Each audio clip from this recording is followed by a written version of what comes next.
Hello friends, మరో mini vlog తో మీ ముందుకు వచ్చాను. సాటర్డే నైట్ మూవీకి వెళ్తే ఆ ఫీలింగే వేరబ్బా. అలా ఏ సినిమాకి వెళ్దామని ఆలోచిస్తే మా ఆయన అర్జున్ సన్ ఆఫ్ వైజయంతి అన్నారు. ఇక కాదంటామా, ఇక మా తొట్టి గ్యాంగ్ తో కలిసి సినిమాకి రెడీ అయ్యాం. షో నైట్ 7:50, కానీ మేము కబుర్లు చెప్పుకుంటూ తీరిగ్గా వెళ్తున్నాం. ఇక మాల్ కి అయితే వచ్చేసాం. ఎందుకండి మన బైక్ వే ఇంత చిన్నగా పెడతారు? నాకైతే బుద్ధిగా నచ్చలేదు. సరేలే, ఏదైతే ఏంటి, లోపలికైతే వచ్చేసాం. లోపల చూసాక ఏంటండి ఇంత మంది జనాలు ఉన్నారు, ఒక మినీ స్టేడియం ఉంది ఇక్కడ. అలా చూస్తూ 20 మినిట్స్ సినిమాకి లేట్ గా వెళ్ళాం. కానీ కళ్యాణ్ రామ్ గారి ఎంట్రీకి అయితే కరెక్ట్ గా వెళ్ళాం.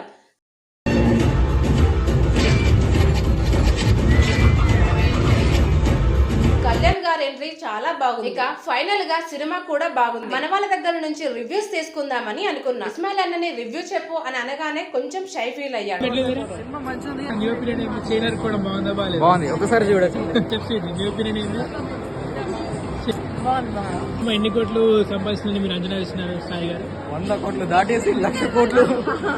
ఓకే, ఫైనల్ గా సినిమా అయితే బాగుంది ఫ్రెండ్స్. మేము ఏదో నార్మల్ గా కామెడీ చేసుకున్నాం. కన్ఫర్మ్ గా మీ అందరికి ఈ సినిమా నచ్చుతుంది. ఫ్యామిలీతో కలిసి చూడొచ్చు. ఇక కామెడీ చేస్తూ ఇక్కడే ఉండలేం కదా. వెళ్తూ ఉండగా పార్కింగ్ లో నాకు ఈ పాట్ అట్రాక్ట్ చేసింది. ఓకే ఫ్రెండ్స్, నెక్స్ట్ వ్లాగ్ తో మళ్ళీ మీ ముందుకు వస్తాం. Bye bye.